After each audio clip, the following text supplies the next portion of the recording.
If you are overworked, stressed, burnt out, aren't able to, function effectively outside of work, how could you give back? How could you go and volunteer and help your community and really do things that are meaningful, that are so important for the way that we live our lives as humans?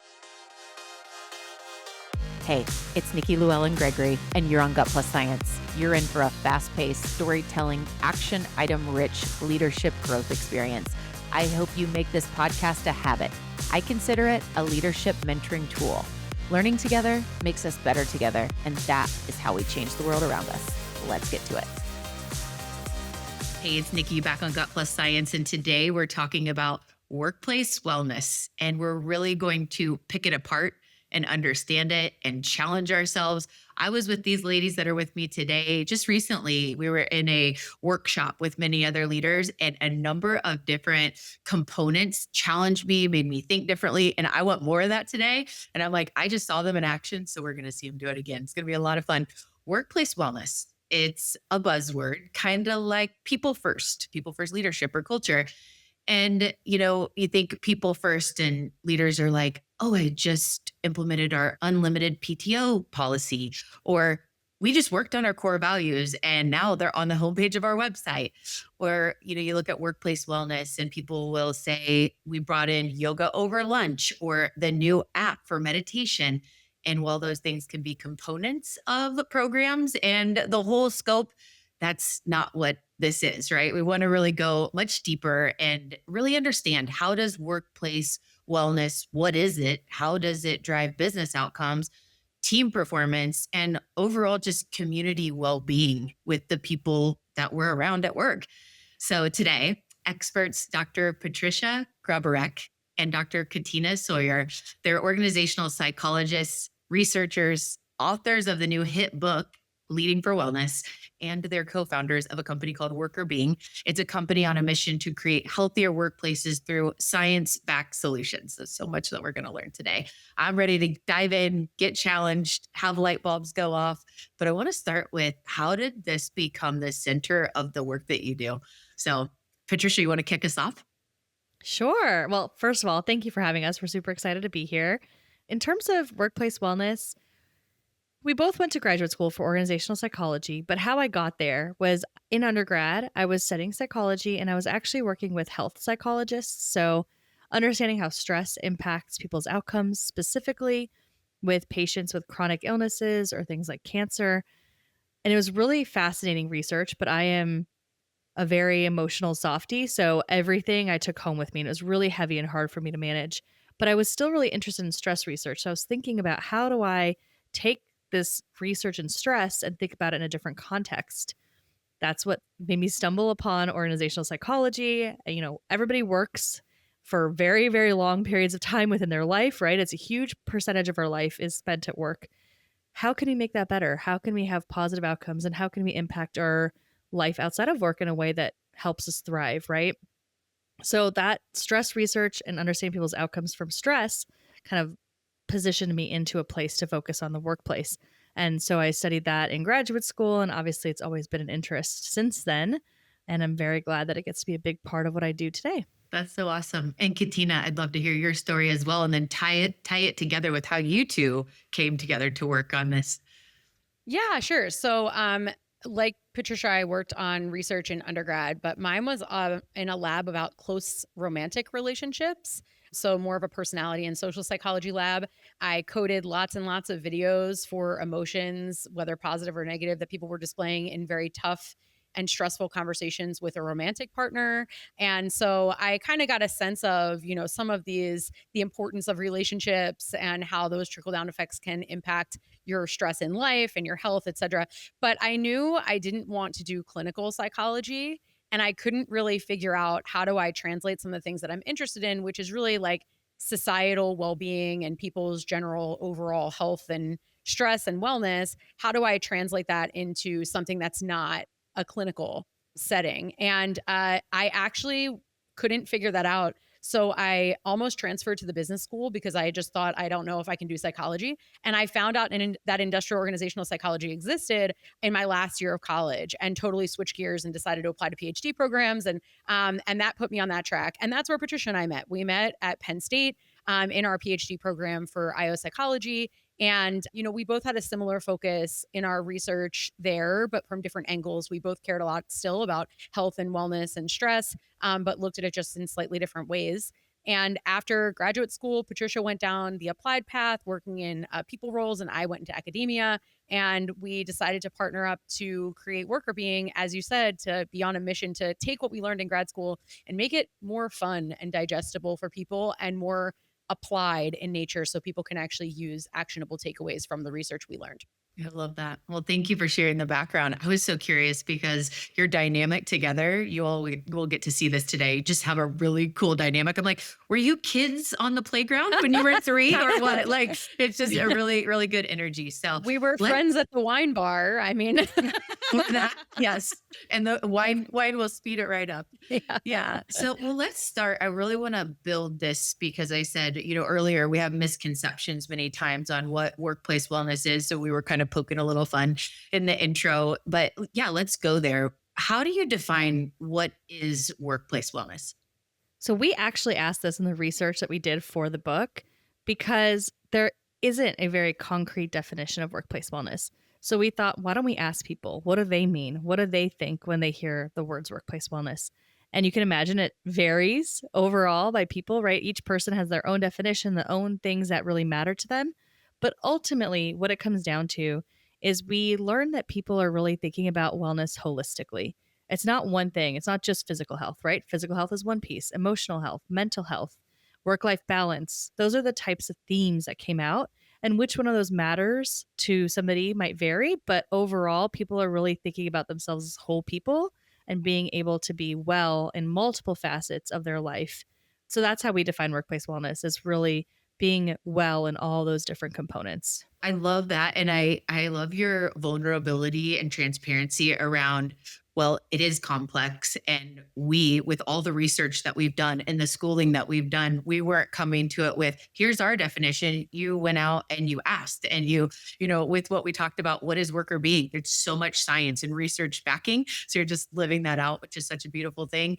Let's go there with the data. This is gut plus science. So many times it's like that heart and emotional mixed with like the data and the facts. I know you have a lot of that in your book, and I've heard you speak about it. Talk about why workplace wellness matters today. Kind of bring us into the reality of today's statistics. Yeah. So one of the things that made us really want to focus on this area for our book was not just, our backgrounds and research and expertise in this, but because we thought we were really solving a practical problem, which is that companies are spending more money than ever on wellness related solutions, and burnout is higher than it's been in over a decade. And that seems very counter to what those dollars are supposed to be doing. So what's going wrong? And we wanted to figure out, kind of get behind the scenes on how our company is investing their money, and does that align with what employees actually view as what would be supportive of their health and well-being. And when we started having conversations about this with folks, we realized that when you ask people to discuss what makes the biggest impact on their health and wellness, what we were finding over and over again is that people weren't saying, oh, let me tell you about this great step challenge I had, or let me tell you about this awesome mindfulness app that my company gives me access to. No one was saying they dislike those things, but they were saying, my leader really made a big difference. It was this person that I used to work for, this person who really empowered me to do well in my career, but also have a life outside of work. And those were the sorts of insights that we were garnishing. And we just thought, okay, well, here's the thing. If organizations are spending all this money on programs and employees are saying it's really leaders that are impacting the day-to-day, well, that's probably the disconnect, right? Instead of investing in leaders that can, bring these outcomes to fruition in their workplaces, they're looking to programs and initiatives, kind of band-aids for bad leadership or bad workplace environments. So we started to focus our energies on really trying to unpack what it is that these leaders are doing to create these perceptions, and how organizations might be able to train their leaders to do the same. And I think the good news here is that if you do invest in these leaders, there's so much benefit that organizations are going to get to, right? Employees that are feeling well and healthy and they're not burnt out, they're more committed, they're more likely to achieve their goals, they're performing really well. For themselves, it obviously is helpful because they're doing better physically, mentally, emotionally. We do see a lot of really positive impacts if you're able to actually achieve some level of workplace wellness outside of these programs that are clearly not working. So on a recent episode, we came to this conclusion around culture is there's no universal blueprint. What the next door neighbor company did that won best places, and you're admiring that company, going over and saying, "Hey, can I have your, your roadmap?" and taking it into this workplace. It doesn't work like that because all of our workplaces are unique people and unique needs, and humans are complex, right? So what have you found around that with, workplace wellness and really getting to know the people there and the custom, ways that we bring workplace wellness in? Talk about like the data and the research that is needed or how we think about that for each individual workplace. You touch on something so important. And what we found in all of our research too is that individualization is critical, right? So that's why leaders matter, because it's not about just a culture that you're painting onto an organization. It's about treating people as individuals, finding solutions for the things that they need individually, being flexible for how they prefer to work, being able to support people as their own unique human is what drives workplace wellness. And to your point, there's going to be differences in culture because different people have different needs, different preferences. So some places are not always going to be the best fit for you. That's because your preferences are very different from the way that people at this organization like to work. And that's okay, right? You can find a different place that might be a better fit. But ultimately, it's about leaders creating an environment where they're trusted, they trust their people, and they're able to find solutions and support employees as individual people. Yeah. And I think something super important about that is that, you mentioned people read these, case studies and they just want to like plop what they've read onto somewhere else. And I think that, that's true for wellness initiatives too. Oh, yeah, I heard that our competitors have this program. We should have a program like that without thinking about whether or not that actually meshes with what employees are saying they're struggling with or is actually meeting a need that's there. And so that's why case studies are really interesting and you can take bits and pieces from case studies, but systematic research is better. And part of why we sampled a lot of different individuals from different organizations, different industries, different organization sizes, different demographic categories to try to really get at what seems more universal about these takeaways and not just do a deep dive into one organization that's a best place to work for wellness. I think that just reminds all of us to think about anything we have that is serving our people for culture, betterment, training, development, wellness, that is a cookie cutter approach. Like, yep, these 4 ways, and there's not much flexibility, and we really don't know how this applies to the people. There was a real quick story that I think you'll appreciate. A leader had shared that they're really shouting out their benefits broker and saying, they go beyond to do the research on our people and what they really need, putting their like total rewards packages together. And when they did that, they found that over 60% of the employees were in the what they called sandwich generation. They're caring for kids and caring for parents. So with that came some new benefits ideas, but even bigger came robust offerings to allow them to be better caregivers for parenting for their parents, and more time off flexibility. But it all came from a very strategic benefits broker that said, let's make sure that we're regularly, I think it's like once every 3 years, they're doing a very deep dive, and how much response of appreciation the employees had, because they're really leaning into like, some of them have been there a very long time and they're like, 15 years ago, this didn't even matter to me. But now these benefits that allow me to be the daughter and the mom, or the father and the, son, or whatever that I can be. I thought that was a really cool story. So modeling awesome. away. Yeah. It's a great approach because you're seeing like a big organizational change and a shift in thinking and thinking about the individual. And then now imagine if leaders take that and run with it and they support, each person at the individual level too. It's like, yeah, you have these benefits. We know we're going to give some more flexible time off, and hey, you have to go with your mom to these appointments once a month. We're going to be, I can work with the team to make sure that happens for you as well. So now you're getting the support from multiple levels. Yeah. And just to, share where that really matters from like wellness is, if I am feeling guilty and stressed because I'm feeling like my job is more of a priority than being there with my mom who really needs me and got diagnosed with something or went through a surgery, it's like, you can't be your best at work. and that's where it fits together. I think sometimes like the big picture, people are like, and what is this? Wait, what? Like, but you can't be present and your best self when you're, distracted, because that's the priority right now is you got life situations happening. So yeah, thank you so much for that. I want to go into in just a minute, workplace wellness on the impact of individual leaders, teams, kind of micro, meso, macro. Before we do that, earlier you were talking about burnout statistics, and I have a couple of organizations that their primary focus and mission is around fighting burnout, and really, especially in healthcare. That's where I've worked a lot, is in the healthcare realm, and it's just so prevalent. And we need those nurses. We got to take care of them, And you think across the board, burnout, it's been a problem for a while, but recently with AI coming in so loudly, I'm just curious an example or how you kind of bring this to life for us with burnout and the wave of something like AI that's changing everything so much. Like, where does that all come into workplace wellness? So for AI and burnout and workplace wellness, I mean, I feel like I keep having this conversation because it's so important right now, right? Everyone's talking about AI.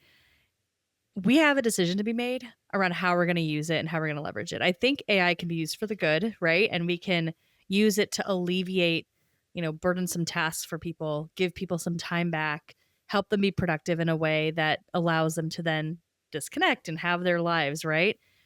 I think in the past, when we've done like, through the Industrial Revolution, we've brought machinery in, we never really use that to help alleviate work time from people, right? We just change what productivity looks like and add more stuff to people's plates.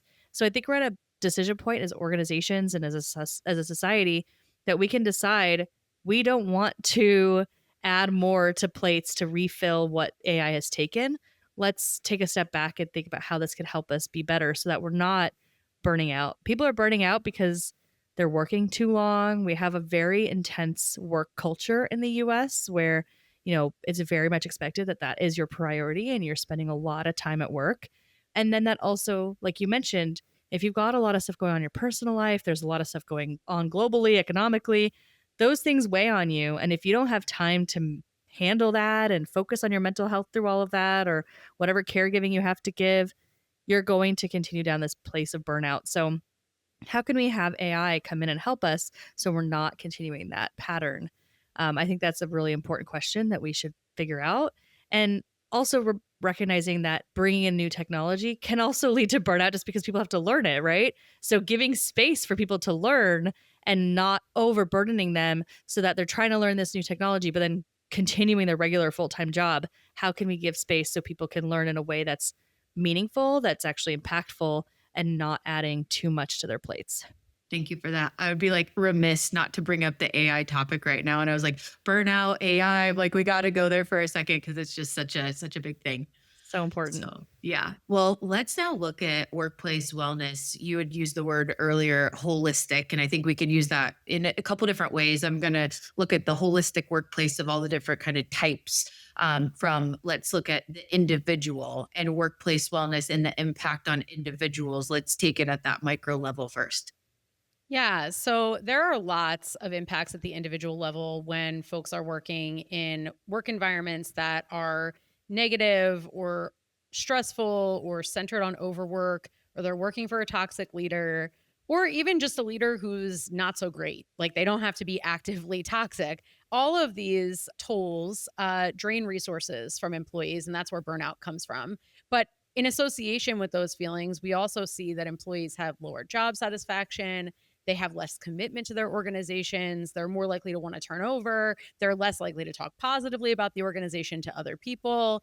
They're more likely to what people now call quiet quitting, but what we in the literature have called for a long time withdrawal behaviors, which is, you show up a little late, you waste a little more time, you're doing your tasks maybe purposely more slowly or spreading them out more. So you're seeing more of those types of behaviors happening at work. And you're also seeing a disintegration of workplace relationships as well, that there's not that connectedness and So it's not just the presence of negative things, it's also the absence of positive things that people enjoy and that enrich their work life. And we were just talking about, all these different demands that employees experience. And that intensification has happened not only on the work front, but also on the life front. Like people's kids are expected to be involved in many more activities than they used to be expected to be involved in. And, adults are expected to have like all these, rich things that they can share on social media to look like they have a particular type of lifestyle, right? So there's all these things going on at once. And so the toll is that it's just overwhelming. It overwhelms the amount of resources people have. Those resources get used up. And then all of the attitudes that people feel about their workplace and sort of the source of that drainage go down, right? They get worse. And in addition to like that, the attitude piece and how people are doing the job, like we do see if people are burnt out, their physical health declines, right? Mental health declines. You see increases in things like anxiety. You see decreased cardiovascular health, like all these different things get impacted as well. So, I think most of us know that when you're exhausted, when you're stressed, you don't feel your best. And over time, that's going to impact your physical health as well. Well, and I was going to tie that for a second to ROI or business outcomes. And sometimes I feel like I always have to remind myself I'm sometimes in a bubble around people that are pursuing meaningful work and like I'm looking to sharpen and be in the right seat. And I'm in that bubble a lot. But the reality is when I get out of that bubble and I hear how others work and I look at the Gallup stats or whatever, it's like most aren't living in that. And to tie together for a leader that's like, okay, and then, but why am I responsible for that? Or what's the business ROI? I mean, a really simple one that I'm just going to state, and then I want to hear, your thoughts here is, obviously when we're in flow state, we are like, man, this is just, I'm losing track of time. And I just feel like I can be creative and you are producing great work. And it's just, it's driving those business outcomes versus, if I'm struggling, stressed, tired, exhausted, burnout, right? I'm getting 1/8 of what I could get done in a day, ultimately, which is like an individual performance thing to tying to outcome in both companies and people. There's no person that's like, yeah, I only want to do 1/8 the work today. Like nobody wants to do that, right? They want to be their best. In workplaces, you're going to get the best out of your people. But I'm just curious, like tying that to like ROI and business outcomes for the individual, just any comments that you have there. I completely agree with what you said, right? You can't perform at your best if you are not feeling well. So your performance is going to decline, which obviously has a ripple effect on the business. From like a leadership perspective, if your team isn't doing well, then you're not achieving your goals, right? Your goals are often dependent on your team members. So if you can't get what you need accomplished, that's going to impact how you look, your specific performance as well. And then if you look at business as well, profitability, all of that declines if you're dealing with a lot of burnout in your organization. So we see that organizations that do have more workplace wellness, they are more likely to be more profitable in the long term, right? And you have to kind of zoom out. You can't look within like the specific quarter. I think that's a problem that we're dealing with as a society as well, is we're really looking at like how much money are we bringing in this quarter and how do we increase it for the next quarter, the next quarter, the next quarter, right? Because that's what we're doing. We're trying to drive shareholder value. But when you zoom out, you'll see that yes, maybe your dollar signs keep going up, but your expenses are also going up because now you're dealing with people going on leave, a lot of turnover, all these things that are very expensive for the organization. If you want to reduce things like those costs, you focus on wellness. And when you look at the big picture, you'll see that your profitability is actually going to increase, but it may look a little bit slower at first because you're addressing some of the overwork and over focus on productivity. There's a lot of residual effects too. I mean, when we were interviewing people about the great leaders that they had, because our methodology was to ask people to share in as much detail as possible what was great about the exemplary leaders who they worked for that were supporting their health and well-being. But those negative leadership stories are very sticky as well. And, it was hard to keep at times the participants on task to focus on good stuff because they really wanted to share like, okay, in opposition to what I just shared, there's also this leader that was really, really horrible to work for. And I would love to tell you about that person. It's not just that in the moment when someone's working for you, they're telling these stories or, impacting the reputation of the firm. It's also after they leave, like 10 years after they leave, sometimes they're like, that was a horrible experience. I would not recommend it to anybody, so those stories, just like you can leave a really positive legacy and have a really great impact on people who are like alumni of your organization and might want to come back or recommend it. The negative stuff is sticky too and gets out there for sure. Well, and I think that the negative stuff shapes us to really understand what we do want, right? And there's just still way too many stories out there of leaders showing up in terrible ways and ruining the lives of humans, like traumatic scenarios that, take years, decades to come back. And you have to, it's like an unlearning. You are unlearning how to get away from that negative experience and live on the other side. And man, it's a deep rooted thing, just like in any area of life. We spent, like you said this in the beginning, we spend so much of our time at work, and, we have these situations that like tear down our soul, and to be able to build that back up, it's like they are building blocks in the negative way, and then all that unlearning. One other thing that I wanted to bring up on the individual side, I was curious, you had said something and I can't remember the exact example, but generational needs.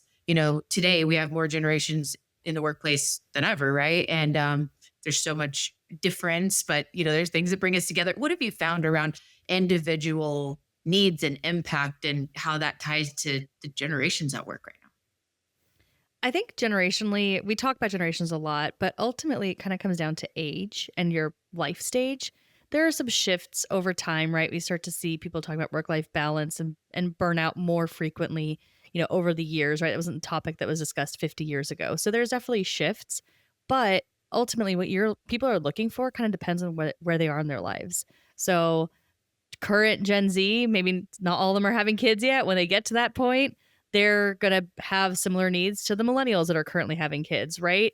And then when they get older, they're going to have similar needs to the next generation. So what you see is life phase is actually the more important piece, and what people need to support them in their current life phase is what kind of seems like a generational difference. But as a millennial myself, going into a different phase in my life than I was in my 20s, I can see how what I need has changed and is actually more similar to some of the people that were, ahead of me earlier in my career.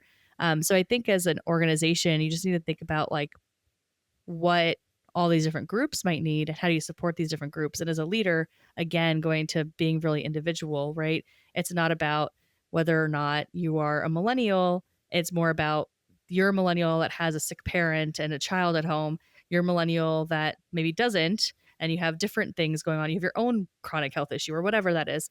Those are going to be very different experiences regardless of generation. If you go through newspapers over time, every set of headlines looks very similar and repeats every generation. It's like all generations think the generation below them are entitled and don't want to do anything. And they're like wild, and they're using these technologies that are, there was narrative about this with the computer, right? Like, all the young people are on the computer and doing all their work on the computer, and they're not operating in the same way that we're operating. And so at some point, Gen Z will face a technology that they don't know anything about because their kids are going to be doing it, and and they'll be complaining about whatever that is, right? And so it sort of repeats cyclically, to Patricia's point about life phase, and it also reinforces this point that you really need to get to know individuals on a broader basis, because a whole generation of people is a lot of people. And so like you would never say like, yeah, I'd be friends with everyone in my generation. Like, no, because people are really different, right? So it's the same thing in terms of their needs. People vary much more within group than they do between group. I do want to bring up a funny one with the newspapers. My favorite one that I've seen was when the printing press became popular and people could access books easily. And there was a headline about how the new generation always has their nose in books and how it's so destructive to the culture and the work environment, which is hilarious because now we're like, please, people read, right? But we, it was new, and it was something that the previous generation didn't have. So now they're looking at this new generation reading their books, and that's a bad thing. Yeah. I love that you come from that way of thinking. That's awesome. And it made me think of a story. I'm always learning from companies that I admire. I'm like, tell me more about that. And one of them is a company called Duck Creek Technologies, and they are an all remote team. And whether they were or not, this could apply either way. But I just remember their thing is all about flexibility and remote, and the way that they brought people together to build connection during COVID was when they made the transition, like a lot of companies, and then they stayed that way, was through, I want to say, employee resource groups is the term I'm going to use. I don't know if that's what they call it, but they were grouped based on interest areas and stages of life.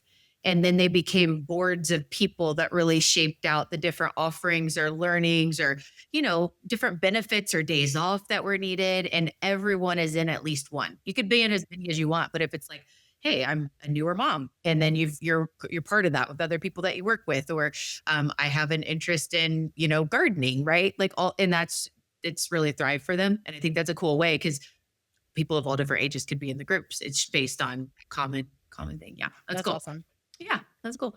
All right. So let's talk about leaders. So, wellness, workplace wellness, and how this really impacts leaders from like them leading the best that they can, like being a great leader, but also like taking care of the leader, right? The oxygen mask thing. Like in order for me to be a great leader and take care of others, curious your take on this level. Yeah. So leaders certainly have an easier time in the long run when they put positivity out and reap back positivity, right? So we would definitely argue that there are a lot of upsides from a health and well-being perspective for the leader for leading in this way. However, that's not to say that it's without challenges. And people brought up some of these challenges to us as we were, working on the book and talking about some of the concepts with folks. And so, one of the things is like, what if my workplace culture overarchingly does not agree with how I want to lead, right? And I feel like I'm leading an uphill battle because I'm getting a lot of pressure from people from the top, and I'm trying to sort of protect my team and create a different microculture.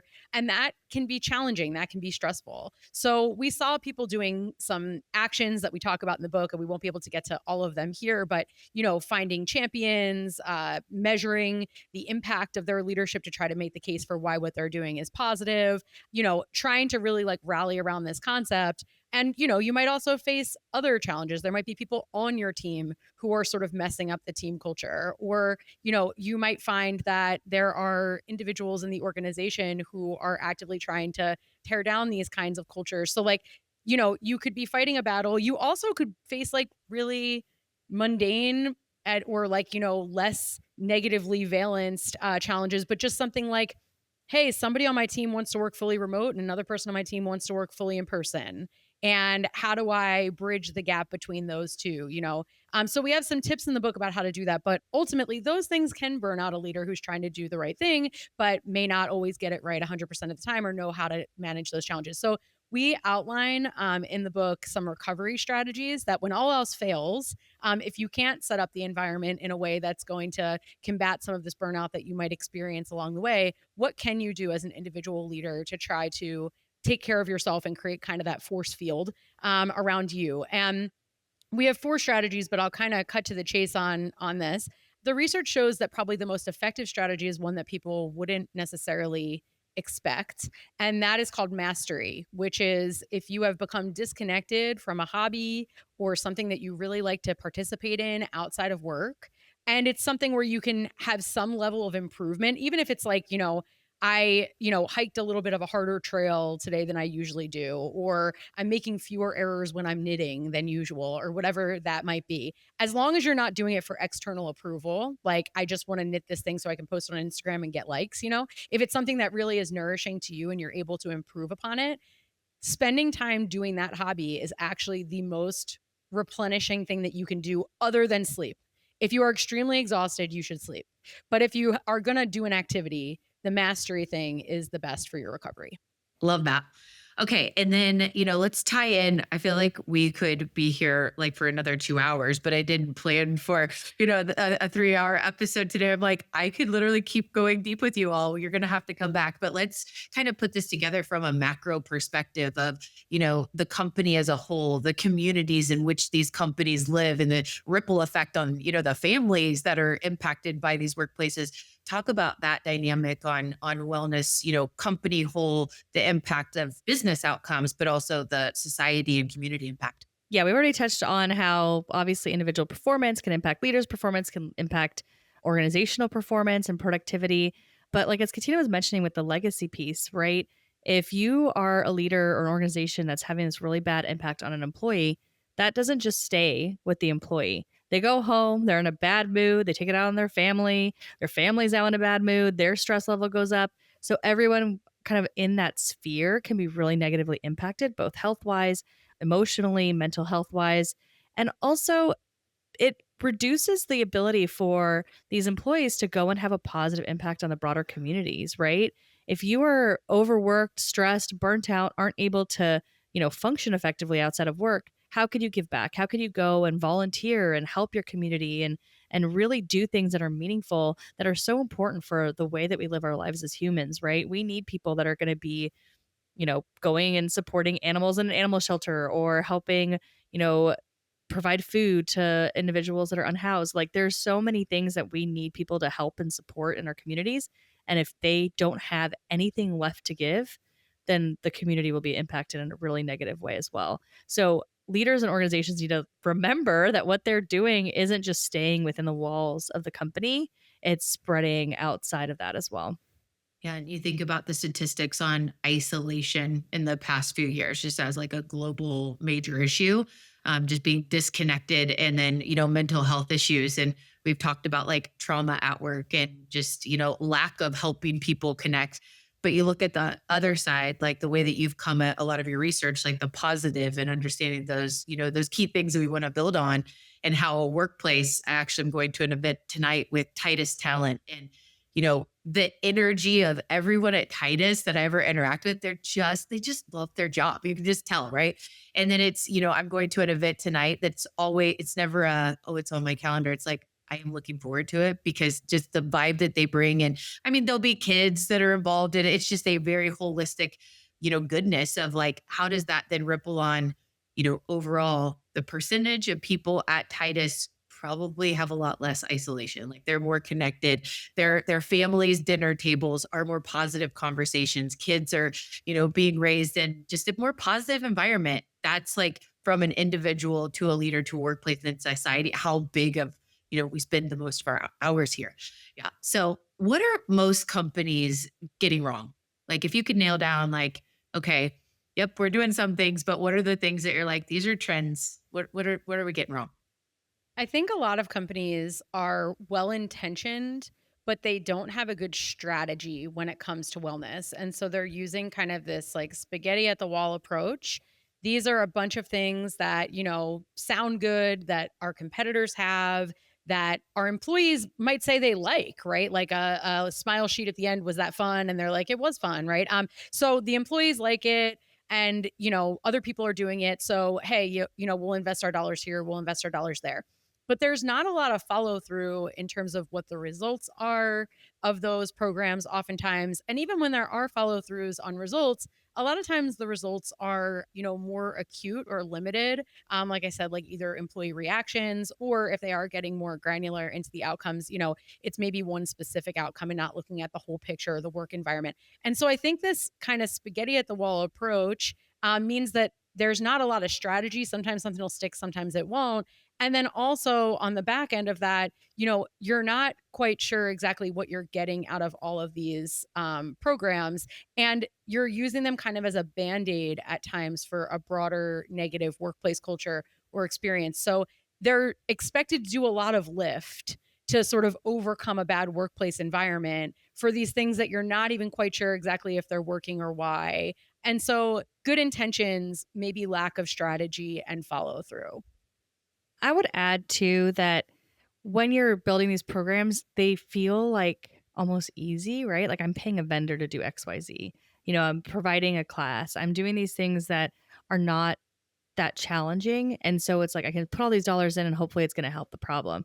But really, they're not taking, like Katina said, there's no strategy, but it's also like a lot of organizations feel like they're too busy. Leaders are too busy. We don't have time. We don't have time to think about this. And it's not a priority. So instead, they're trying to figure out like what their other priorities are. And oftentimes, let's be real, most organizations have too many priorities, right? It's like we have to do these 10 things this year. Is that really realistic? Maybe we should do 3.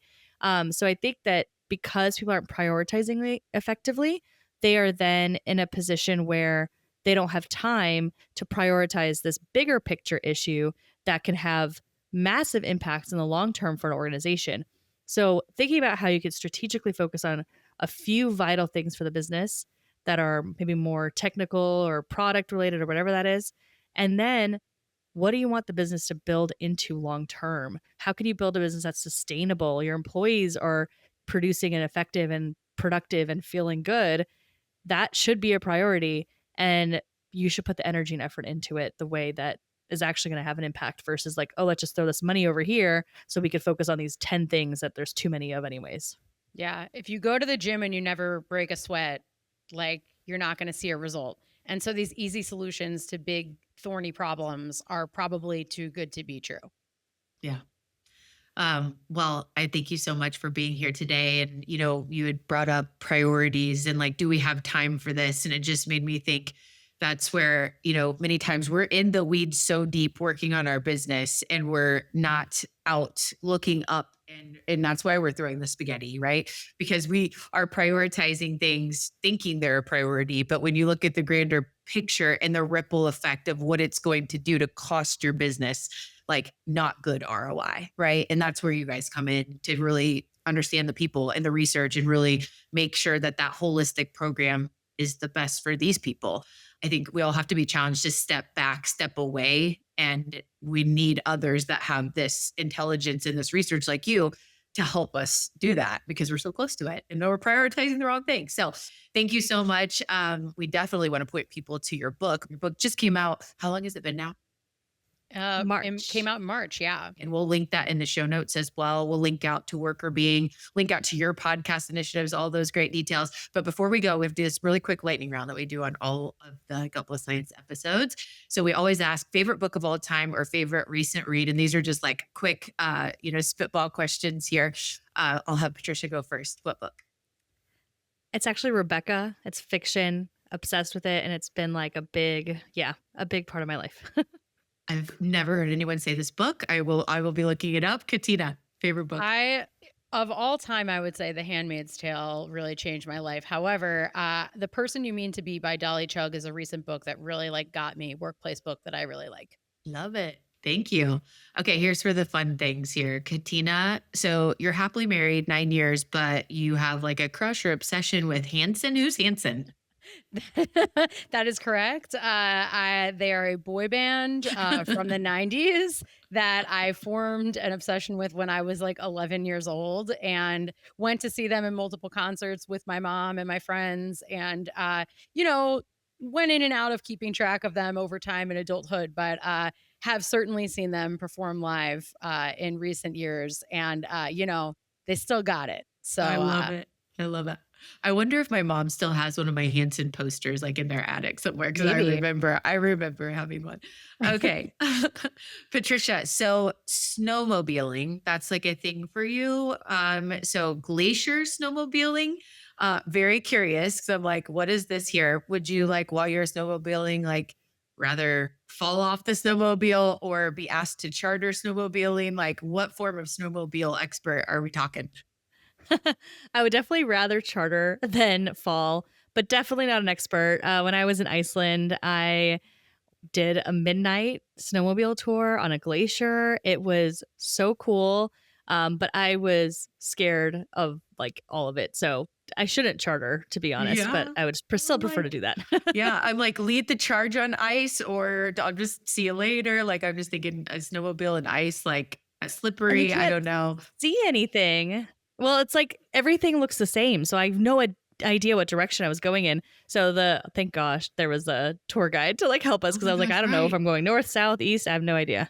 Oh, that's so cool though. So cool. Okay. And Katina, there was a time in your life where you switched gears from being an archaeologist in Egypt to then go towards workplace wellness and meet your dear pal, Patricia at Penn State. Like, tell us about this. Yes. For whatever reason, as a child, I had a very strong interest in ancient Egyptian culture.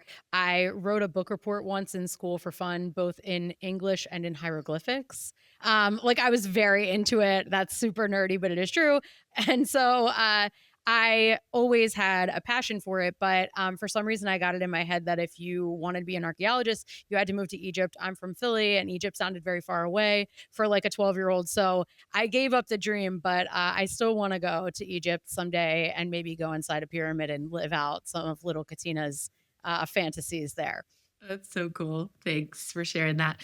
And Patricia will go with the traveling adventure here, like being on a glacier in the pitch dark, snowmobiling. You're also like many stops around the globe. That's a thing for you. Love travel. What's the like common denominator of like whenever I'm planning on that itinerary will be what? Like what's always included?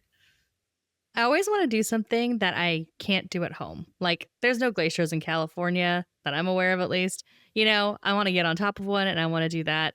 Anything that I can't do at home, a food I can't get at home, a site I can't see here, an activity that's unique to a location. I'm going to always look for something that's unique. I love it.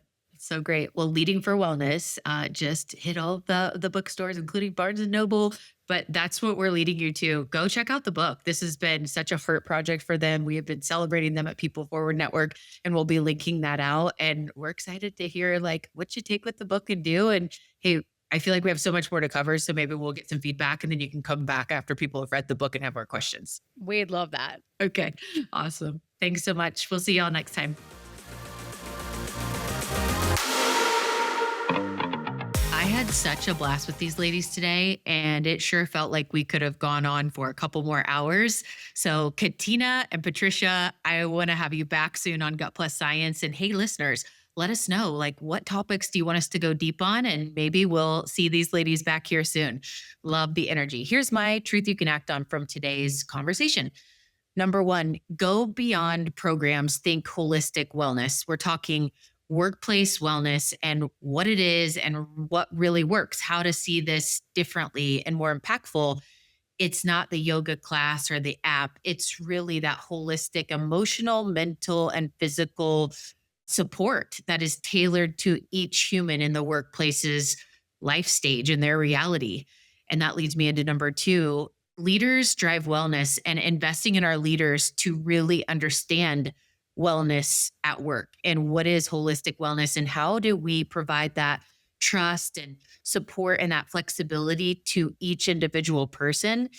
It's carried out by how the leaders are leading that. And so bad leadership cancels out any wellness program, like our big fancy programs. They can't work if we don't have leaders that are in the know, in the trenches, and really helping us to guide and live this out. So leaders drive wellness. Number three, ditch the spaghetti strategy, random perks and let's try this and all that. It doesn't work like most things. We have to have a clear data-backed strategy. I love Workr Being's research-oriented programming and the knowledge that they bring. It's all through this research and science. And then you can take that and align it to what your people actually need. Let's know our people and then bring the strategy to play versus the random throw the spaghetti at the wall thing. Number four, wellness fuels business outcomes. Healthier teams have higher performance. So the healthier a person, the more in flow they're going to be, right? The less turnover, the stronger brand reputation because our people are excited and you can feel the energy on the other end of the meeting. And the positive ripple just drives out. And so wellness fuels business outcomes. There is direct ROI. We talked a lot about that in our time today. And number five, leaders, take care of you. We got to put our oxygen mask on us and make sure that we're looking holistically to support us so that we can be the best to care for the rest of the people that we are leading. Burnout leaders can't sustain wellness cultures, right? That ripple effect doesn't work. So we got to find ways to fill our cup, recover, do the hobbies, do the holistic things, and then model the way. So we'll see you next time.